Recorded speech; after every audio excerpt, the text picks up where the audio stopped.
like stuff. Like right now, if you see a question that says, yeah, Ustad, my father died and he left behind me and my sister and nobody else in the family. How do we split up the inheritance? Skip. Just skip it. Because my mind is not functioning today, man. Go ahead, start it. Huh? This whole time you've been started? Yeah, because I'll tell you, man. Never mind.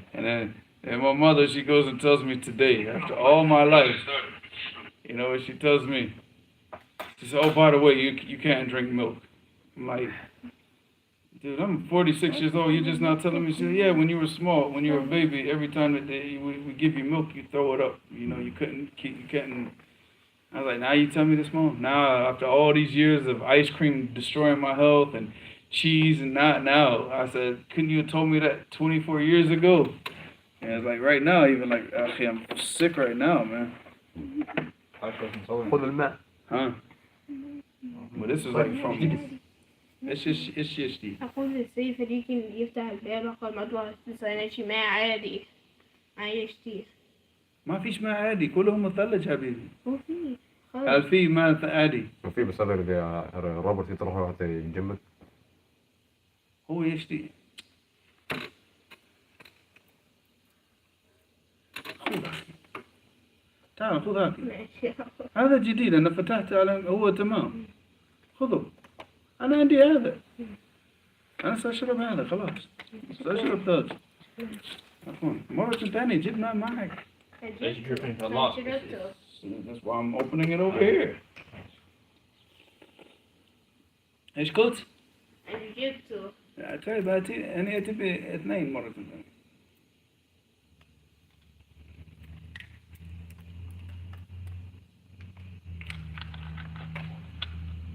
Alright, Bismillahirrahmanirrahim. Walhamdulillahi Rabbil Alameen. Wassalatu wassalamu ala Rasulillahi wa ala alihi wa sahbihi ajma'in wa ba'd. So in the last class we talked about Husnul Malaka, which means to, I said that when you have people under your control, under your authority. So, I mean, obviously, like this is talking specifically about slaves and servants. But we don't have this nowadays. But what we do have is, I mean, you work at a company, right? And you might be the manager of the company and you have people under your control or under your authority. It's the same type of mentality of how you treat the people. You know, and you treat the people in a good way because obviously it's just common sense, akhi. If you want somebody to produce, you know, like let's say that you're a manager of a company, right? And you want the workers to produce. You don't make them produce by standing over them like Hitler, you know, running around trying to bash their heads in to get them to work. You know, the only way that a person's going to do something and do it in a good way is if the person loves what he's doing. You know, it's the same thing with like, you know, we notice this with the kids. Like, you know, when you try to push the kids to like memorize the Quran or memorize Hadith, but you haven't, how can I say, you haven't cultured that, you know, cultivated that love for it in their hearts, they're not going to really do it. They're not going to produce in the way that you want them to produce. You know, if you want them to produce, then you have to cultivate love for the thing, for that thing that they're doing in their hearts. So the same thing with you know, you can't do that by treating people bad. Same thing, you can sit there and like, you know, how many people did I meet overseas that hated the memorization of the Quran? Because of what? Because of them getting beat when they were kids, akhi. Because they made a mistake and then somebody would just come with a stick and just smash them. And I've watched this. So even one time I was in the library doing research because there was one masjid over by my wife's family's house. They have a big library, huge library. So they gave me permission to go up in the library just whenever I wanted, just to read and do whatever I wanted to do. So one day they had like a little halaqah for like memorization of the Quran. And it was with the kids. So I'm sitting here reading, I got a book open and I'm looking, reading, and all of it, shwack! You know, like, shwack! So the brother was joking with me, he said, hey Muhammad, when you gonna join us? I'm like, akhi, I'm too scared to join you. I was like, man, you gonna start beating me too. He's like, no, don't worry, I won't beat you, I just beat them. You know, and this is like, he's laughing about it, right? But the thing is you think that these kids are gonna grow up with they're this love for the Quran and the love for the memorization, you're driving them to how can I say this? Off the road. To correlate, not to like make this correlation between beating and Quran. I still have this problem even till today, Akhi, because Surah to Muhammad, and it's not even me. I have very, very, even though it was one of the surahs that I have memorized the most, but I don't like to go back and revise it because when I knew a brother, he was memorizing with his son. And he hit his son so hard, his son came running out with a bloody nose. Because the brother, he had some jinn issues, right? So he started snapping, his American brother. And he hit his son so hard that his son came out, his nose was bleeding, and they were memorizing Surah Al-Muhammad. So even to that day, that even now when I sit down and read Surah Al-Muhammad, I remember that incident. And that wasn't even me. So imagine his son. And imagine what he goes through now if his son's left Islam now, but you know. What? Well, it's a long story. It's a long story. It wasn't that he left Islam because out of not wanting to be Muslim. It's a long story. It's a long story. So he's a murtad. No, not like he left Islam. He just left. But I'm gonna explain after off of camera, but it's a long story. That mosquito just running circles around your head. Yeah, I know. Y'all gotta get him. All right. But like going back to this, so this is why he's talking about husn al-malaka, because the same thing. If you have people that are under your authority, whether they're servants or whatever, if you want them to do good, you treat them well. You make them love doing what they're doing. You don't treat them in a bad manner, or else you're not going to get any type of productivity from anybody, So here, this chapter, in chapter 83, is talking about Su'il Malaka. Su'il Malaka, which is like, so the first chapter was talking about, good, and doing it like, having that authority in a good way. And now we're going to see the bad way, And by the way, there was one hadith, because I've been really tired the last 3 days. The first hadith, not the first one, but number 157. See, he didn't mention anything about slaves. I think somebody actually asked this question in the chat. I kind of saw it passingly, but I didn't answer it. For some reason, my mind didn't capture it. But I do remember seeing something towards a question like this, where he said, "Wala tadribul muslimin," and this is the part where Al-Bukhari rahimahullah is using this for the what? Because he said, "Ajibu ad-da'iya, wala taruddul hadiyya, wala tadribul muslimin." So you look at this hadith and say, what does this have to do with servants and slaves, right? But what is he saying? He said, "Wala tadribul muslimin." Do they not fall under that category of like not beating them? Man, this mosquito is on some serious. Is that a mosquito or a fly? Mosquito.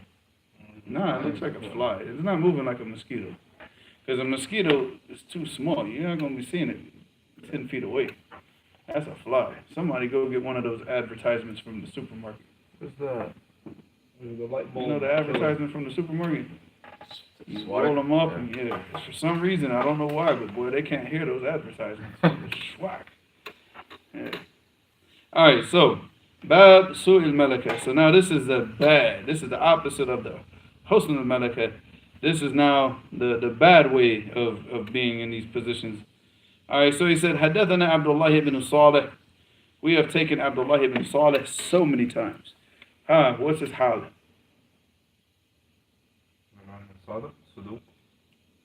Raji' anhu da'if. And Hafiz ibn Hajar, I think, if I'm not mistaken, he said it's Saduq and Taqrib al-Tahdib. You cannot go with what, if Hafiz ibn Hajar says Saduq and Taqrib al-Tahdib, you got to go back and follow it up. You can't take that as a final hukum.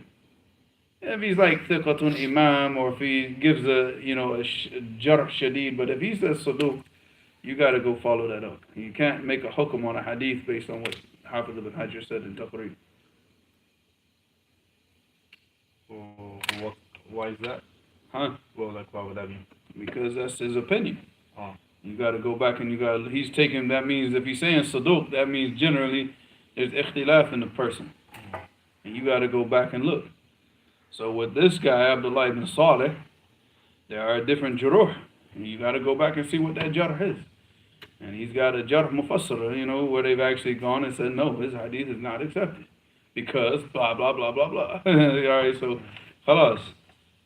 So just sitting back and just saying, like, Hafiz ibn Hajar says Saduq, that isn't right. Because everybody knows, anybody who's been around the people of hadith know that Hafiz ibn Hajar saying Saduq, it doesn't mean much. I'm not saying it's taking away anything from him, but you got to go back and check it. If he says Imam, Thiqa, Alim, Hujjah, these types of things, khalas, he's authentic. If he says Kadub, Munkar al-Hadith, and these types of things, he's da'if. But if he says Saduq, that means there's ikhtilaf, you got to go back and check it. So Abdullah ibn Salih, the Rajih, Allahu Alam, is da'fuhu. And he's the laqab Katib al-Layth. Normally he narrates. In fact, this is going to be the first hadith, if I'm not mistaken, in Adab al-Mufrad, that he narrates this hadith from other than Layth.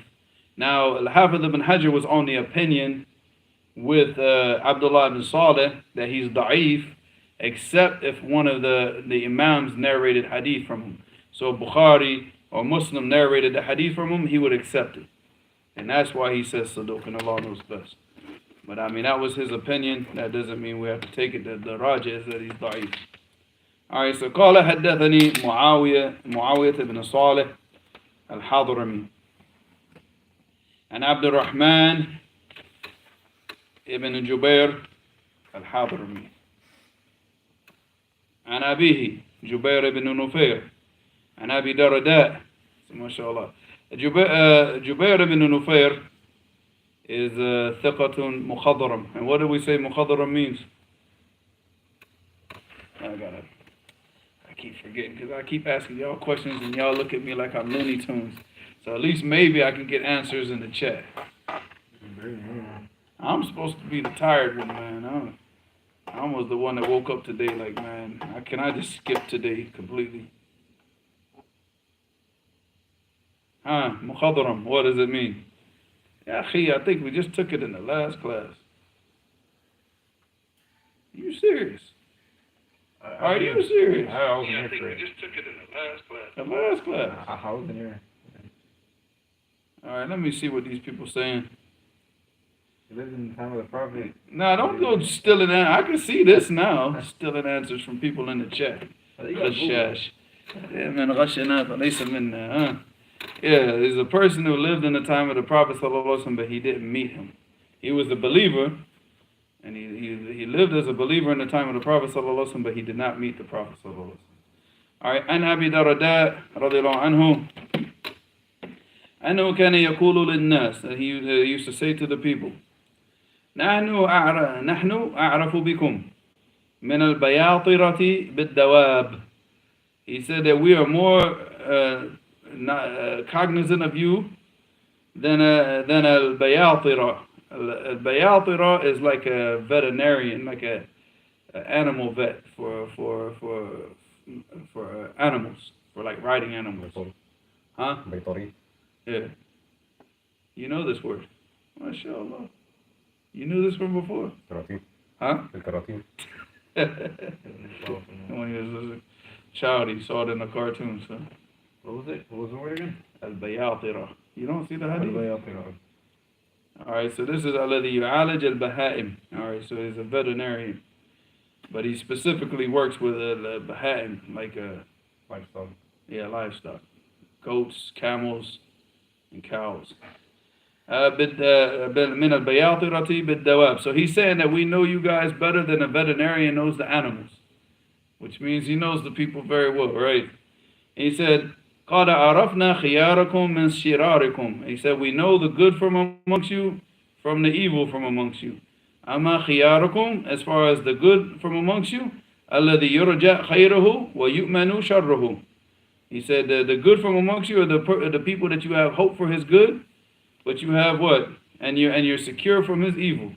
You're secure and safe from his evil. وَأَمَّا شِرَارُكُمْ فَالَّذِي لَا يُرْجَى خَيْرُهُ وَلَا يُؤْمَنُ شَرُّهُ وَلَا يُعْتَقُ مُحَرَّرَهُ.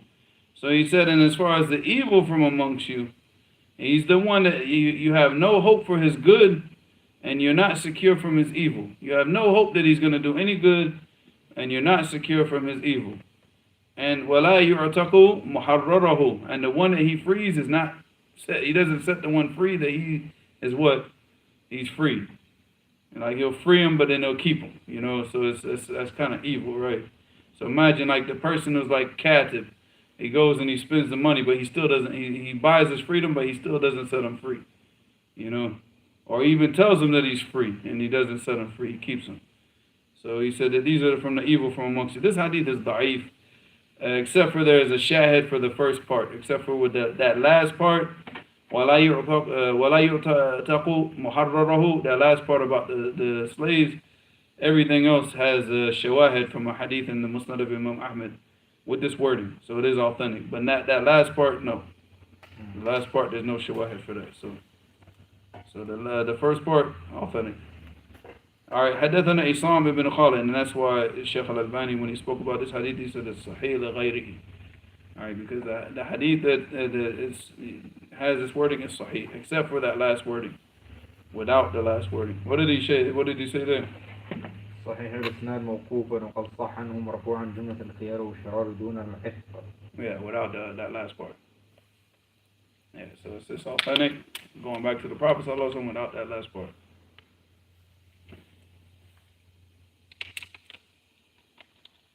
Well, you better drink my water, man. If I gave you that water, you better drink it at least.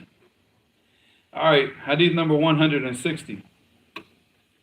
حدثنا عصام ابن خالد قال حدثنا حريز ابن عثمان عن ابن هاني مجهول. All right, مجهول. Some of the ulama, they say that anybody that Hariz narrates from is sahih. And from amongst those ulama that say this is Abu Dawood, from Sunan Abi Dawood, Al-Imam Abu Dawood, al-Sijistani. So he said that anybody that narrates, he accepts any hadith that Hariz narrates from. Even if the person is da'if, because he says Hariz, if he narrates from it, then it's going to be authentic. This is not, no. This is the opinion of Abu Dawood, so you need to understand that if you read the Sunan of Abu Dawood, when he brings a hadith like this. But no, this is not correct. All right, Ibn Hani is majhul, and just because Hariz narrated from him, it doesn't make him known. So no, he's majhul al-hal, and the hadith is da'if. All right. So, عن أبي أمامة رضي الله عنه سمعته يقول الكنود الذي يمنع رفده وينزل وحده ويضرب عبده. Beautiful statement, but like I said, the hadith is da'if. So he said al-kanud. What does the word kanud mean? الكافر بنعمة الله. Yes, all right, and yakfuru bi ni'matillah. All right, so the person who is ungrateful for the blessings that Allah subhanahu wa ta'ala has given him. Came in the Quran. What surah? Surah Ibrahim. What's the ayah? استأذن ربكم. Where is kanud in that? Oh, kanud. إن الإنسان لربه لكنود. I was reading those. I had to do that the first time, right? Because I was trying to explain to my son what kanud meant in the lugha. This was before this. This was like how many days ago? And then I said, man, I can't remember the ayat by itself. I said, I'm just gonna read the whole surah to you. But yeah, all right. So kanud, it means what? That a person is ungrateful, and that's why Allah subhanahu wa ta'ala said, "Inna al-insana li rabbihi lakanud." What's the ayat? I can't. I told you I can't do that, man, because this is not an ayat that I ever use for istidlal. I got to read the whole surah. وإنه على ذلك لشهيد. وإنه على ذلك لشهيد وإنه لحب الخير إيش؟ لشديد. What is حب الخير? المال. Al-mal. Yeah, he's like got this love for mal. What? Shadid, like this severe, this strong love for money, and that's what causes him to become ungrateful. When you point out to me like a verse in the Quran, I'm like, wait, I have to know the verse before it, and like when you mentioned وقال الشيطان لما قضي الأمر, I was like, oh wait, so I have to recite from the beginning. Yeah, it happens, man. All right, so al-kanud alladhi yamna'. So the ungrateful person, and he's speaking about the worst of people, right? These are the shirar. These are the bad people. Al-Qanud alladhi yamna' rafdahu. So he said, the ungrateful person who refuses to give to his close relatives or anybody that has rights over him. All right, يمنع رفده أقاربه وصلته, and يمنعهم العطاء. All right, he doesn't give them what he had, what's an obligation upon him to give them. All right, so because he's ungrateful and he's stingy. He said وينزل وحده. Whenever he goes down, he eats alone and he sits alone. He doesn't want to eat with people. He doesn't want to share anything with people. He does everything alone. All right, so it's like, what do we call this person in English? Introvert? No, he's like, he's not doing it because he's introverted. He's doing this because he doesn't want to share it, man. Oh, greedy, stingy. Yeah, stingy, greedy, yeah. In Jacksonville, we just call him green. Green. So if you ever go to Jacksonville or any place in Florida, and they say, man, you green as, and then they add a nice word after that, now you understand what it means. It means money. No, Like it culture means like green is. I want to stack up my green. What does that mean? I want to stack up my When money. you say like, dude, you green. You know what I mean? It means like you're. It has like a meaning. Yeah, it's not a positive thing, I think. Over here it's positive. No. It's positive. No. Like if you hear someone, I'm stacking up my green, then No, but see, you gotta understand the South. They still have the connection to the original English, because the original English is he's green with envy. So instead of sitting there saying you're green with envy, so the South we just started saying what? Ew, you green, like you stingy and jealous, you know. So yeah, you hear that in Jacksonville, that's not positive, and you better defend yourself very fast, you know. All right, so وينزل وحده ويضرب عبده. So all these is evil. All right, so he's an ungrateful person who doesn't give the people who have rights over him. All right, he eats alone and keeps everything for himself because he doesn't want to share with anybody. And then the final thing, وَيَضْرِبُ عَبْدَهُ. And he what? And he beats his servant. He beats his slave. He put all the evil into just one person, right? MashaAllah. Like this person just like, you might as well just go get this dude some cats and let him live alone for the rest of his life. Akhi, just keep him away from people. So Allahumma musta'an. You looking up green in Urban Dictionary or something or what, Ibrahim? No. All right. Type it in Google. What does green mean in Jacksonville? In Jacksonville slang, what does green mean? stacking up my green. You like some rapper because they say it a lot in the song. Pockets green. You ever heard that before? Say what? My pocket's green. Yeah, but that's not calling a person green, man. Like if you hear someone say my pocket's green, that means I got a lot of money. No, that means you got mold in your pockets. You need to go Clorox your pants or something. Pants, I got green in my pockets. What, you got algae? What you got? Like, what's going on in your pockets, man? You got algae in your pockets or something? That's a slang. I got green. I got that green on. Well, green can also mean weed. Yeah, it says can be used when describing when another person has wronged another person. Oh, yeah. That's what it says.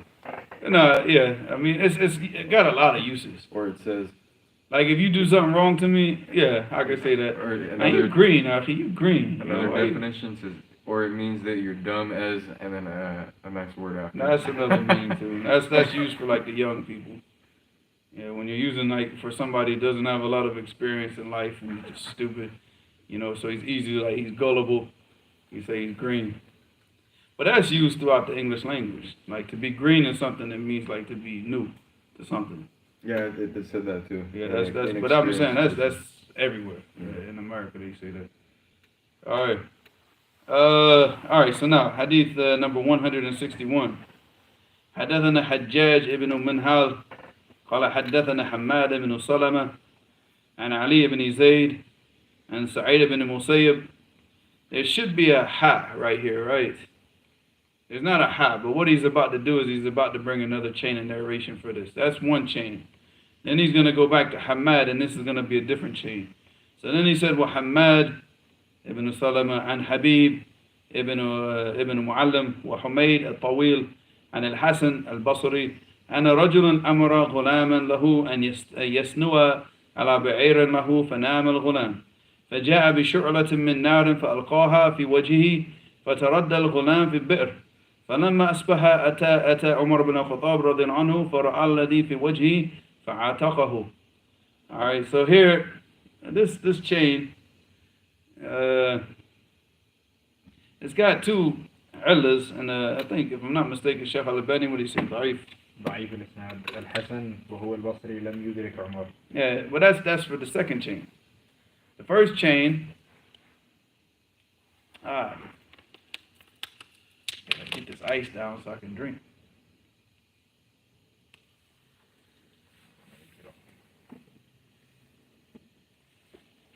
Alright, as far as Al-Hasan, Lam Yudrak Omar. So he narrated this from Omar, and that's Munqata. That's for the first chain of narration. Alright, as far as the second chain, I'm sorry.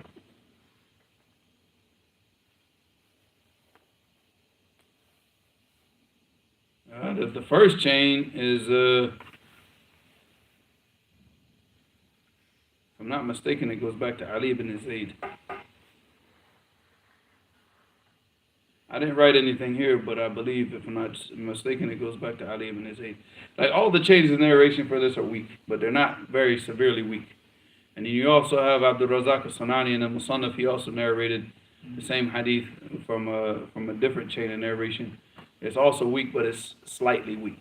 So based on, like, Shaykh Al-Albani's principles in Ilm al-Hadith, this should actually be Hasan li-Ghayri.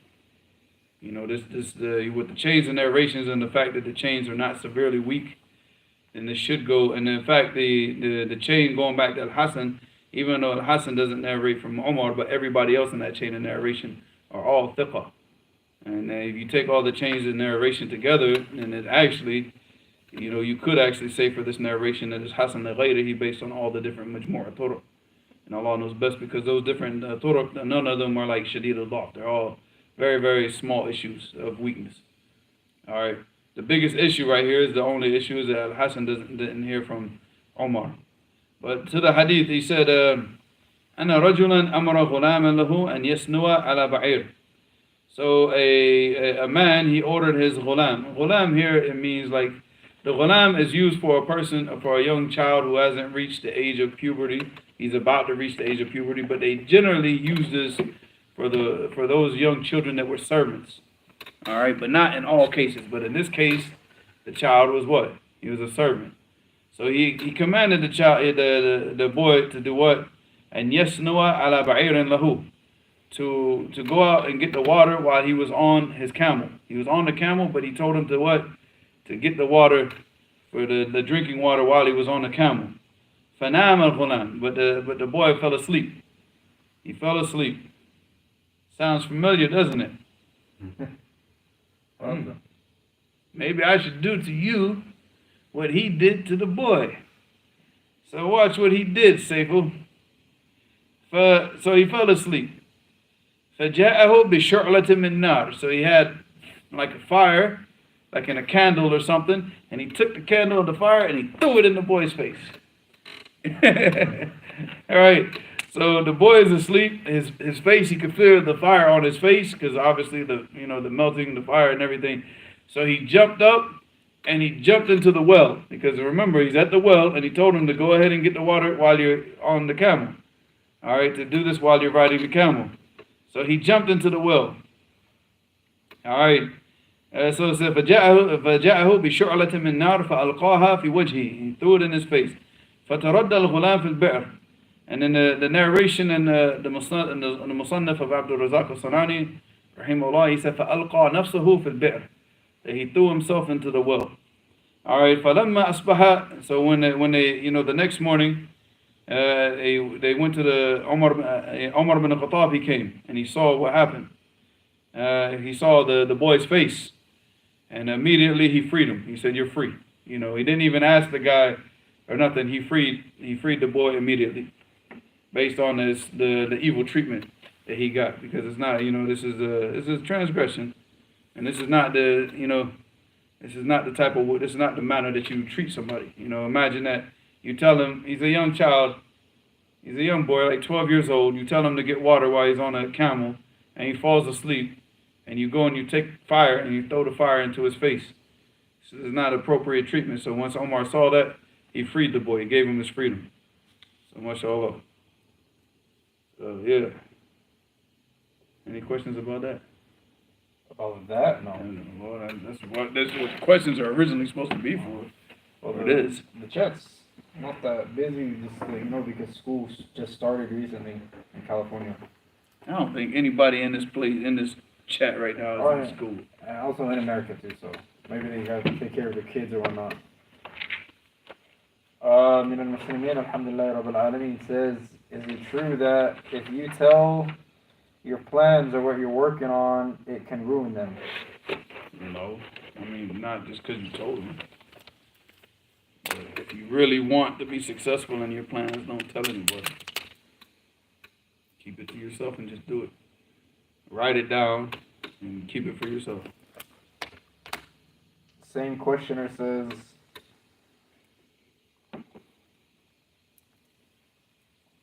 is this from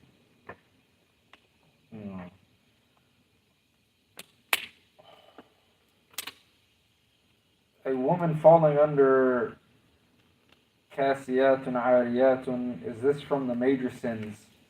Since the Prophet said, and quote, they will not enter Jannah and they will not find its scent. Again, because I was trying to find out where you were at. A woman falling under kasiyatun ariyat. Is this from the major sins, since the Prophet said, quote unquote, they will not enter Jannah and they will not find it? Of course, anything with the wa'id falls under major sins. Cursing, promise of punishment, any of these things that makes it a major sin. Same questioner says, actually no. M.A. says, is it true that the four madhabs say, if you catch the rukur, you get the rak'ah? They base it on the narration, man adraka rak'ah for man adraka rak'atan faqad adraka as-salah. And then there's ikhtilaf about what that means. But like I said, it goes back to the hadith, man. The Prophet sallallahu alaihi wasallam said, "La salat liman lam yaqra bi Fatihat al-kitab." The Qiraat al-Fatiha is a rukn of the salah. It's a rukn for the imam with the ma'mumin. Alright, so everybody has to recite the Fatiha. The only type of evidence they have, that evidence which is not clear, what the rak'ah is and what entails it of being a rak'ah. And then they use the hadith of Abi Bakr, where he made rukur and he entered into the saf in rukur. And then the Prophet sallallahu alaihi wasallam, they say that, well, the Prophet didn't command him to go back and make up the salat, but we don't know if he didn't do it on his own, so we don't know. So there's nothing clear from that hadith to show that if you come into rukur, that your salat, that you get that rak'ah. But we do have the hadith is very clear. La salata liman lam yaqra bi Fatihat al-kitab. So that rak'ah that he does not recite Surah al-Fatiha and is not valid. That's a rukn. So من المسلمين الحمد لله رب العالمين says, the narrator Muawiyah ibn Salih al-Hadrami, what is his state? He was in the chain. I didn't say anything about him, and he's the thiqah, so. M.A. says, are there any Salafis in Fresno? What do you think? Yeah, there's a handful. We're trying. There's plenty of Shia though, I'll tell you that. Plenty of them. Yeah. Ali says, which verb does that word go back to kunud? And it doesn't go back to the words, they don't go back to verbs. The verbs go back to nouns. So the asl of every word is a noun, it's not a verb. So it doesn't go back to a verb. But the verbs themselves are from the ishtiqaq. They're derivatives. And what's the dalil from that? Say again. The asl of everything is a noun, it's not a verb. It's in Surah Al-Baqarah. Come on, you can do this. Story of Adam alayhi salam with the malaika. علم آدم الأسماء كلها فعرضهم Asma' kulli. Yeah. Oh, عرضهم. Okay. Alright, so he taught him the names of everything. He didn't teach him the actions of everything. So that means that the actions are taken from the nouns, not the other way around. So the verbs themselves are derivatives. What's wrong? What's your feet? Oh no. I don't know. To read the Arabic list. Do you have anything to eat today, or? Did we eat? I want nothing to brag about.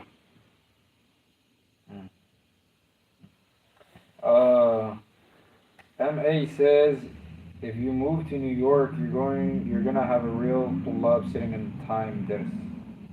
I have real tulab, yeah, mate. If I move to New York, I'm gonna be dying of pollution. And, well, I'm probably dying here because actually Fresno has worse air quality than New York. You know that? I mean, I've been to both, but I would disagree. No, this is one of the, I think, the fourth worst place in all of America. The air quality. California. I know. All the top 4 or 5 cities are California.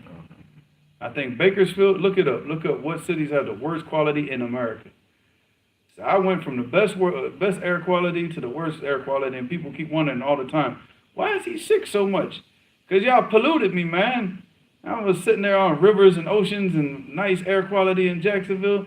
Come out to Fresno, man, I'm coughing, choking. You hear me like, I got to catch my breath in Salat so many times. I remember like Fareed told me this story when he went to Los Angeles. When he first got to L.A., when he was the imam in the masjid, he said, I went out to go call the adhan. He said, I went like this. He said, oh! He started choking. Bakersfield, Visalia, Fresno, and then Eugene, Oregon. No, so the first 3 cities in America, Bakersfield, Visalia, and Fresno. And then one five, little, right in a row. Number 5 is back to California. Okay, and number 4 is Oregon. Yeah. Number 5 is what? California, 6 California, 7 California. Well, what cities? Bay Area, 5. LA, 6. Sacramento, 7. Yeah, if you go up to that Hollywood sign in LA and you look down on LA, you just see this green smog over the city. You can see it just covering the city. It's unbelievable. The only way you get out, like just being up and this was back in 2000 when I lived there. So I couldn't even imagine how polluted it is now, man. The same thing, like, man, you go up to the mountains here, it's just like, mashallah, you start to real. In November, after Fajr, one day in November, like late November, saying all of us, we could go to Monterey, to the beach, obviously when it's extremely cold. Not extreme, but it's going to be like very cold to the point there will be no women dressed inappropriately. I mean, if you go there at 4 o'clock in the morning, I don't think you're going to find too many people. Like, when I used to go, even in Venice Beach in L.A., if you go right after Fajr, you just see the surfers. Yeah. The surfers are there from sunrise. I think they were like surfers and dolphins. Mm-hmm. Like the surfers, and I was walking along the beach, and Venice Beach is nothing out there, man. And you see the dolphins just, and the surfers. There's nobody swimming in that beach anyways. I think that's the most polluted. Well, I think that's probably the most polluted beach in America. Check it out. No, the Hudson. That's a but river. That's a river, though, huh? Yeah, but it's but check it out. What's the most polluted beach? Because the weather in Monterey is like beautiful. It's like the beaches, the ocean is right there. You get the cool ocean breeze, and they got some very nice seafood restaurants over there. Like very nice, like crab sandwiches that just taste good. Imperial Beach in San Diego. Imperial Beach in San Diego is the most polluted beach. Yeah, that's what it says. Right. Wait, what if a woman goes to the airport and she has to show her face in front of everyone to go through security? They say we need to see who you That's are. a necessity. What are you going to do? But that's more of a motivation to get out of this country and never come back. Make that time that you have to go to the airport the last time that you go to the airport in America. Huh? No, yeah, it's the last time you go through. Oh, I thought you were going to tell us another beach. Well, yeah, there's, there, okay. Number 2 is Hawaii, Number 3 is Hawaii. Number 4 is Miami Beach. What? Miami? And number 5 is. You know why Miami Beach is the most polluted? Why? Because of the people from New York. Oh, because it's right there on. Yeah, they come down there during the wintertime and they throw all their garbage. They bring all the, they destroy everything. They call them the snowbirds. They come down for the summertime and the wintertime. Because the winter in Florida is no. I've never ever experienced a nicer winter than in any place that I've ever lived in Florida. A nicer? Nicer. Like I would go back right now just to be back in Florida right now for the winter. Like October, November, December. That's the best. Does it snow? Oh no, of course not. If it snows, man, that's because they're messing around with HARP again, man. Remember when it snowed, like, was it last year or 2 years ago? Here? Look, it was very, very, very It snows here, but up in the mountains. It snows in the mountains, so it happened. Yeah, in the mountains. Actually, you go up in the mountains, it snows I like. went in February, and it was barely, just like an hour away from here in town. Yeah. It was, It's the same thing. We went up there like, what was it, March? Say, when did we go? When did we go to the mountains? I think it was in March, right? Or in February.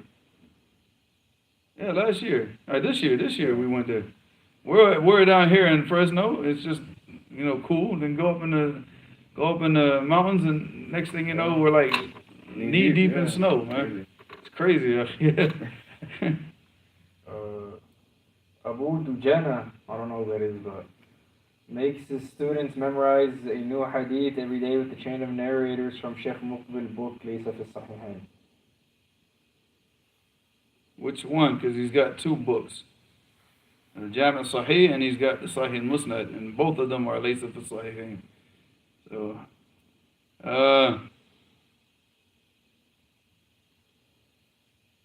you said, are there any Salafis in Fresno? I mean, there's Salafis everywhere, but the problem is like over, they're not. Bigger number. Yeah. Masakin. Safe. MA says, Ma hukmu halaq al-lihya Haram. tashabbuh bin nisa. And gay people.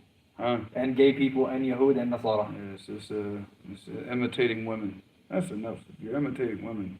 And gay people. What was the question? What's the ruling on shaving the beard? Oh. You say you're imitating women and gay people and Jews and Christians. Especially gay people. He said, Ustad, can you please explain the hadith? I've been confused with it for a while. He didn't say push the kuffar to the side. He said, فَأَلْزَمْهُمْ أَضْيَقَهِ. That if there's always like a narrow part of the path, and if the kuffar are walking and the Muslims are walking, that you keep the wider path, and you make them walk over to the narrow path, because the izzah is for Islam and the dhillah is for the kuffar. And this is when the Muslims this is in Medina, where the Muslims had izzah, but I'm not saying that we can't do that now, but we're in a state of like where we're trying to give the people dawah. They're not going to understand what we're doing. So, use your hikmah, use the hikmah. But the main thing is that we don't, how can I say this? We don't, we don't, how do you say this? Like, downgrade ourselves, or, we don't lower ourselves for them, because alhamdulillah, Allah has given us this deen, and this deen is izzah, and they're kuffar. They're the worst of all creation. Worst of all creation. The cats, the dogs, the pigs, and everything, they're worst. They're the worst of all the creation because of their disobedience and their rejection of the truth. Allah subhanahu wa ta'ala has given them an aql, and they've used in their mind to reject everything. So, no doubt we don't sit there and like, oh, please, sir, you go first. No. And in fact, it's not even permissible to greet them first. Even good morning, you let them say good morning first. You don't greet them first. You don't give them the upper hand in anything. Oh, wow. In anything. So you can't tell after like hello or something? Like when they walk in? No, I'm not saying, because I'll implement it. Like even at the restaurant, they come in, I can't say hello first, or because like well, you're in a state of like being like Customer service. hospitable. You're in a state of, I'm just talking about dealing with people just walking out on the street. No, because like at the restaurant. No, but that's different because your job is hospitality. Mm. So your job is to be hospitable. And for you, because you being hospitable is dawah itself. When the kuffar, they come in and they say, wow, mashallah, this guy's so hospitable. If you sit there with a frowny face on and like, what do y'all want? Let me take your order. They're not going to come back. And then if they find out that you're Muslim, they're going to start to hate Islam too. So in that case. So like at the restaurant, if there's construction workers outside that's working on the restaurant, it would be impermissible, it would be haram for me to tell them like buenos dias, like good morning in Spanish. Correct? Okay. It's good work. No, save it's time. Go call the adhan. And for everybody, wa alaikum salam wa rahmatullahi wa barakatuh. Yes, we're taking Bulugh al-Maram right now. Thank you for the reminder. Bismillahir Rahmanir Rahim. قال الإمام الحافظ ابن حجر رحمه الله تعالى باب الوليمة. Alright. So according to Al-Amir al-Sunani in his book Subul al-Salam, he said al-walima mushtaqatun min al-walm. Al-walmu. Alright, al-walmu huwa al-jama', which means it's a congregation or a gathering. Alright, because walima itself is a gathering when people come together and they gather together. وهو الجمع لأن زوجين يجتمعان, because the husband and the wife, they come together and they gather together. So it's a jama'. So that's why they call it a walima. This is what Al-Azhari said the same thing, and other than Azhari. Azhari is who? Khalid al-Azhari? And what's his famous book? I forgot the name of his dictionary. What was the name? Sharh of No. He has a dictionary. What's the name of his dictionary? Look it up real fast. Al-Qamus alladhi alafahu al-Azhari.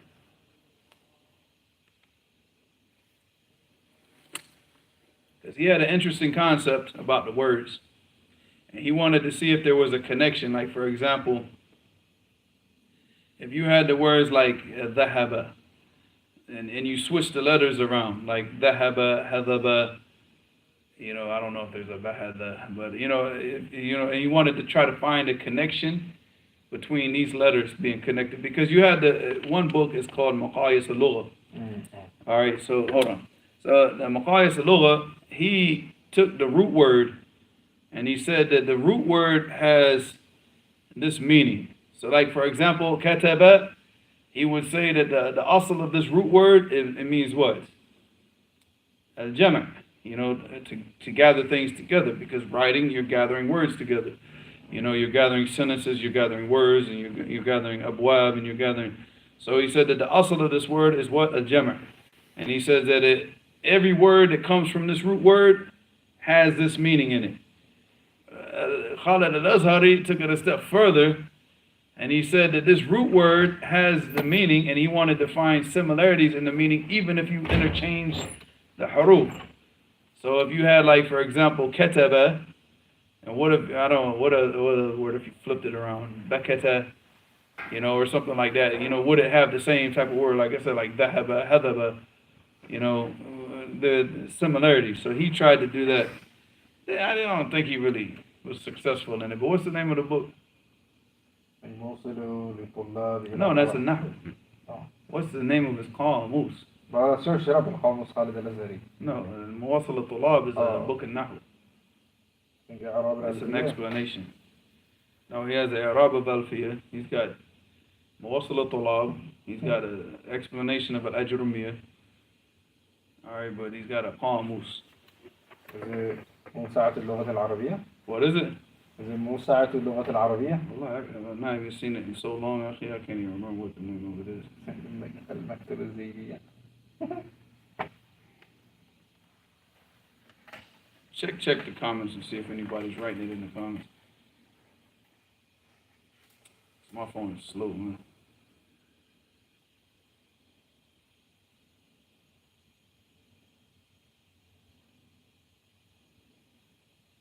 Khalid al-Azhari was like 100 years ago. Maybe less, I don't know. Wasn't that? maybe at the most 100. Back when the Azhar was still good.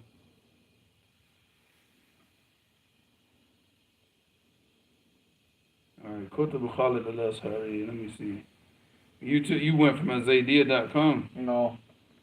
أو الدرور. Ad-Durar. Yeah, الدرور. Just go to Wikipedia. Mu'allafatuhu. He's got a book, Tasrih. He's got the book of Tasrih ala Tawdih, which is huge. That's on, goes back to the explanation of Afiyat ibn Malik.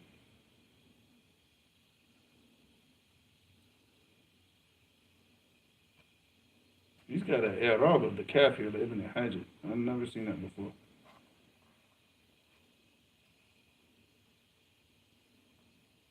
A lot of his books are sold out.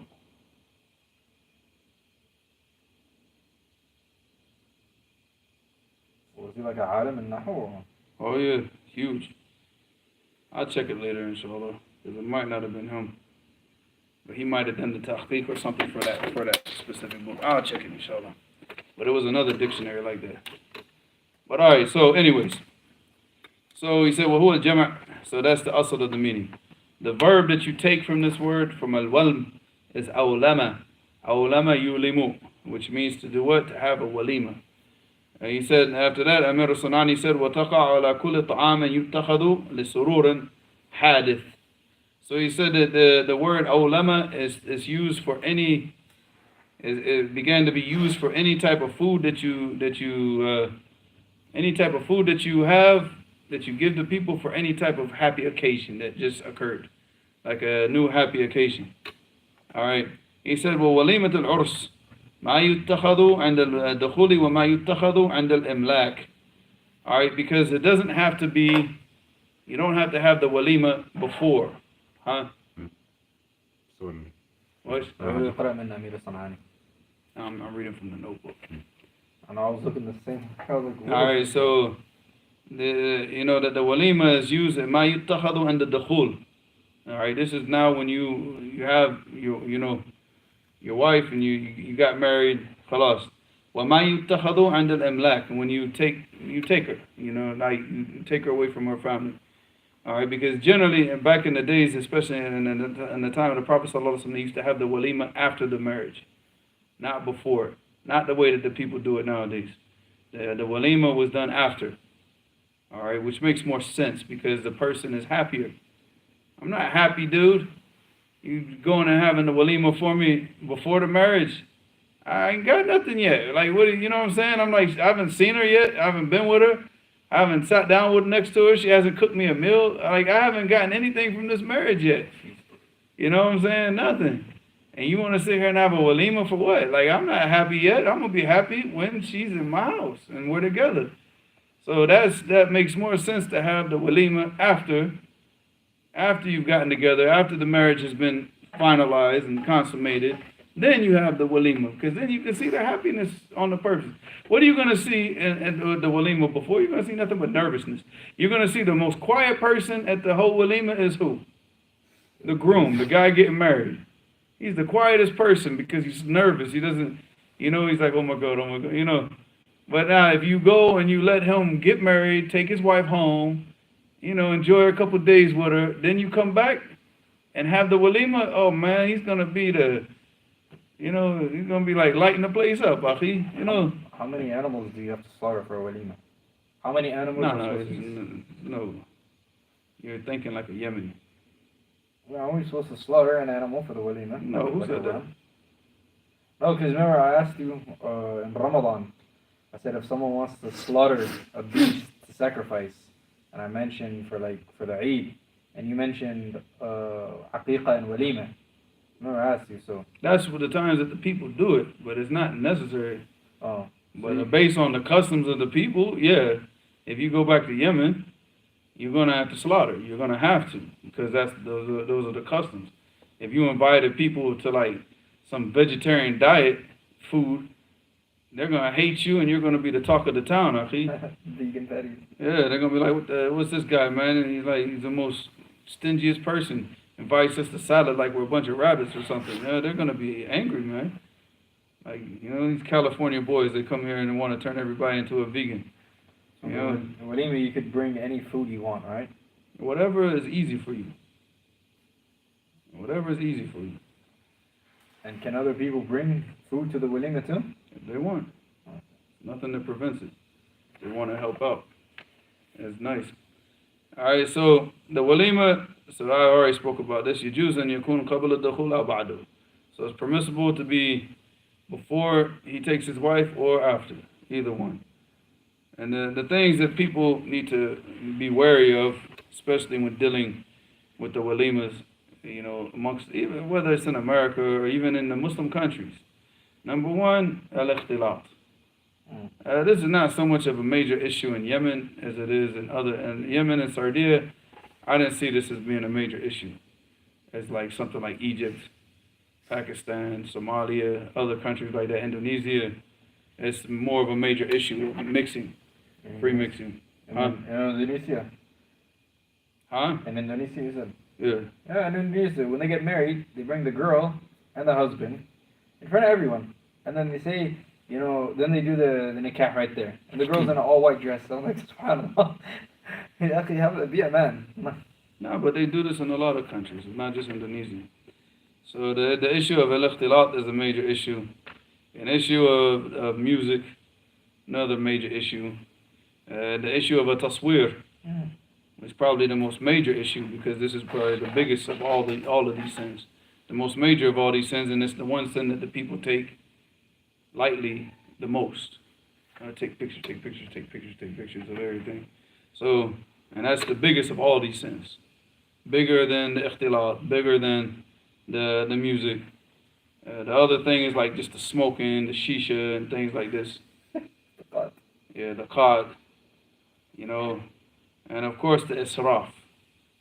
Just the wasteful spending that goes into these types of, I mean, it doesn't have to be these types of big events, but you know, like, subhanAllah, but that's what the people do. If you took the amount of money that a lot of people spend on these walimas, you could take that money and probably feed half of the city with it.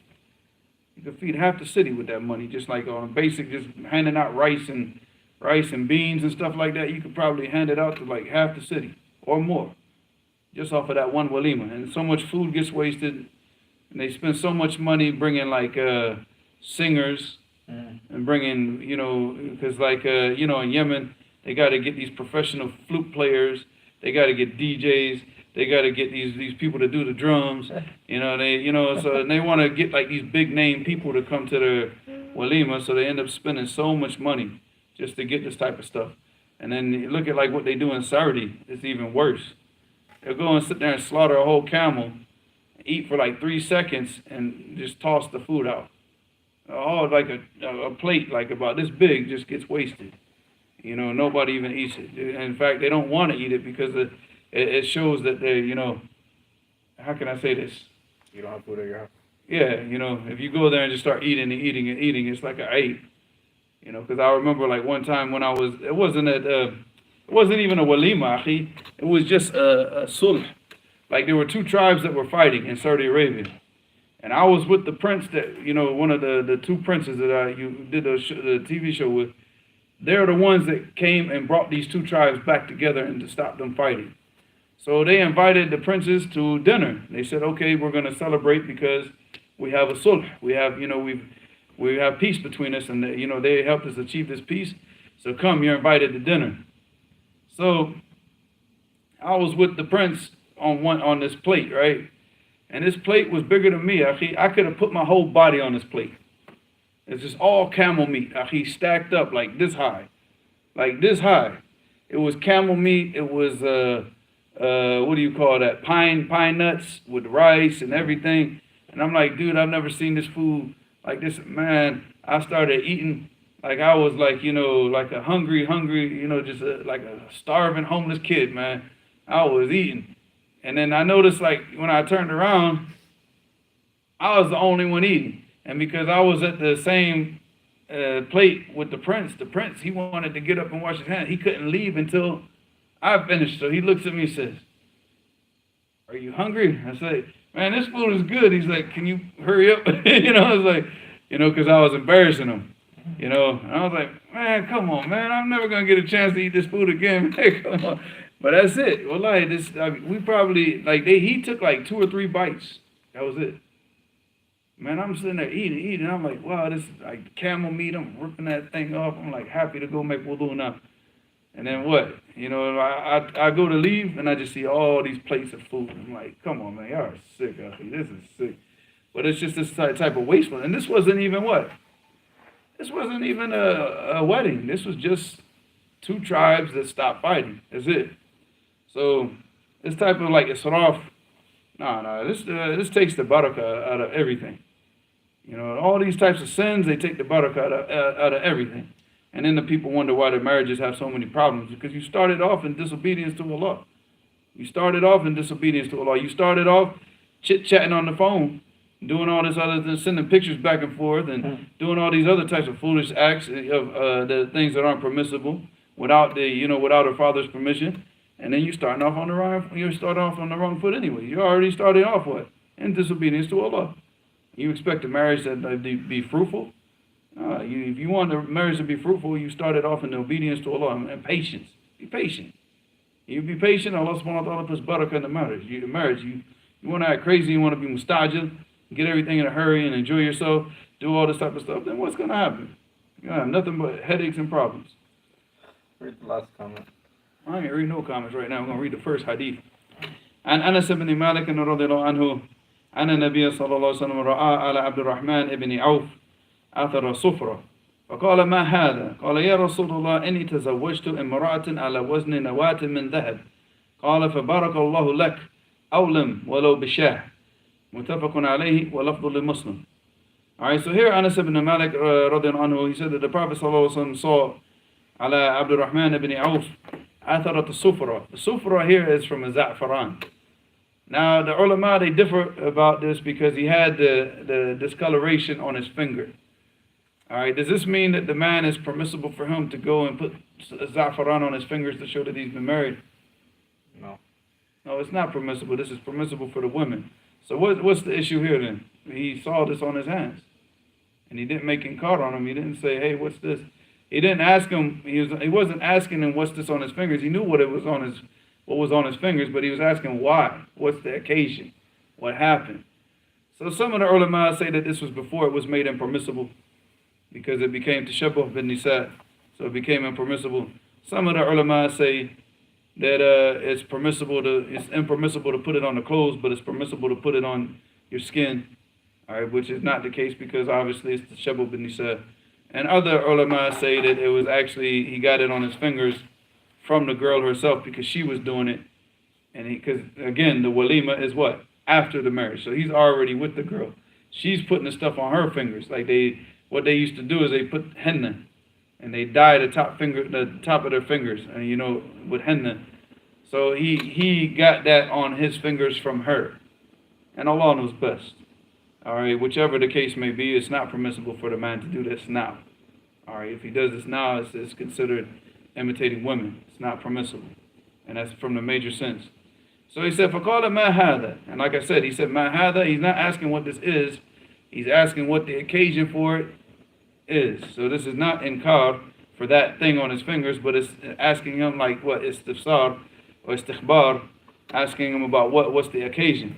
And he said, O Messenger of Allah, inni tazawwajtu imra'atan ala wazni nawat min dhahab. He said, I married a woman, and the mahar for the marriage of the woman was the weight of a nawah. What is a nawah? Alright, what is it? Yeah, the pit of the dates. And obviously the pits of the dates are different sizes, so it's not specified what.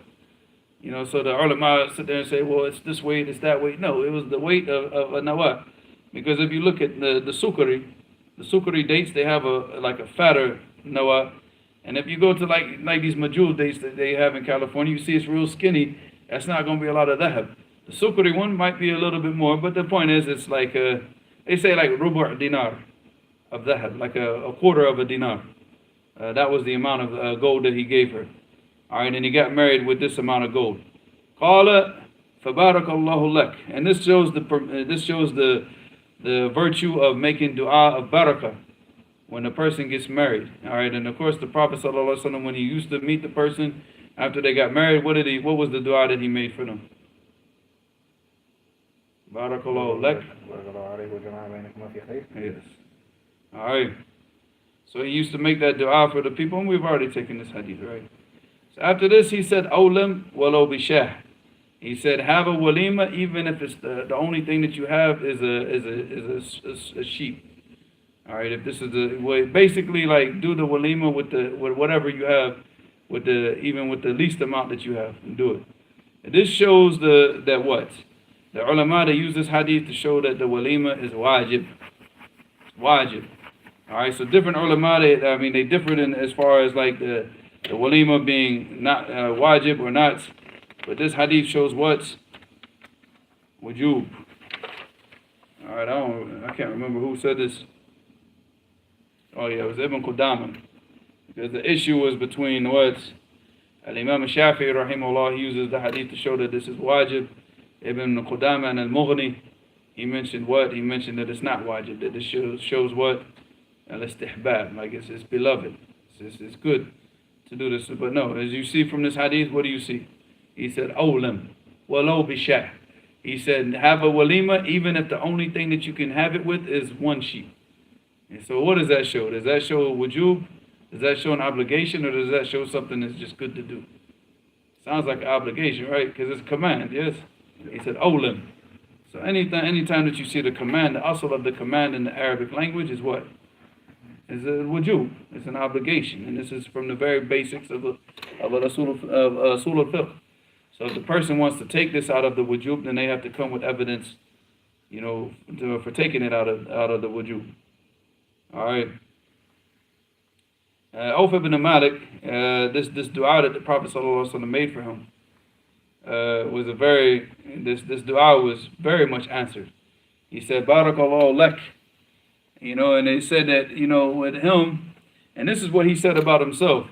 He said, "Qala Abdul Rahman radiyallahu anhu, فَلَقَدْ رَأَيْتُنِي." And this is after the dua of the Prophet ﷺ. He said, فَلَقَدْ رَأَيْتُنِي لَوْ رَفَعْتُ حَجْرًا لَرَجَوْتُ أَنْ أُصِيبَ ذَهَبًا أَوْ فِضَّةً. He said that I saw myself after the dua of the Prophet ﷺ, that if I were to go on the street and lift up a stone off the street, that I would have hope that I would find gold or silver underneath that stone. That's how, how strong the dua of the Prophet ﷺ was, that any type of tijara, anything that he did, he profited from it. Like, from this dua, where the Prophet ﷺ made the dua for barakah to be placed in. And this narration of him for himself was in Bukhari.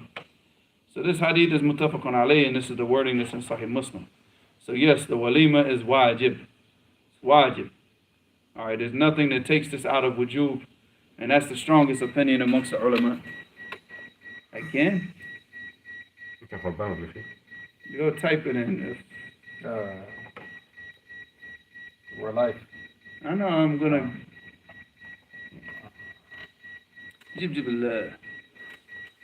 What question are you talking about, though? Me? You said something about question.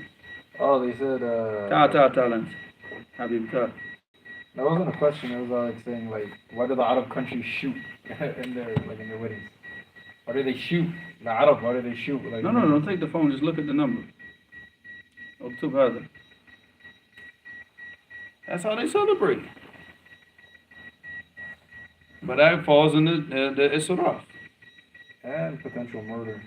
Well, and also, because you can cause people to lose their lives.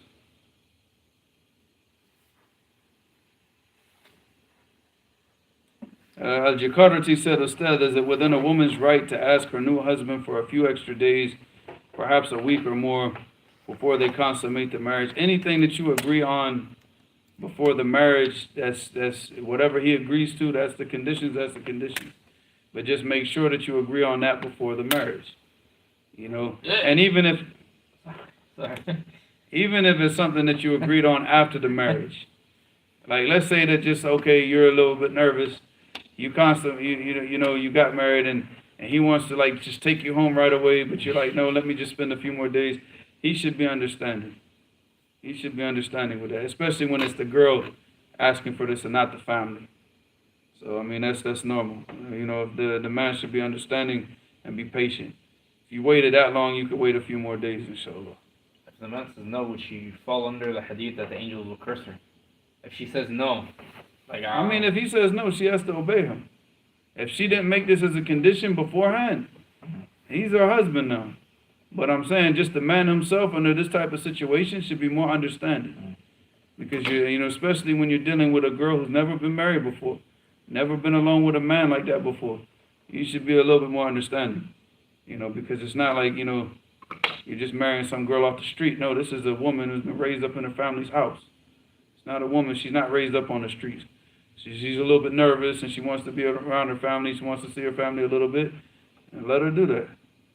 Let her do that. You know, you go to the house and make time that you go sit with her and get her comfortable to be around you more. You know, so she's your wife, so you can sit with her, go to the house, drink tea with her, laugh with her, joke with her, make her comfortable, and relax and just chill if she wants that time. But if he says, no, you're coming with me, then that's his right. I mean, she's his wife, you know.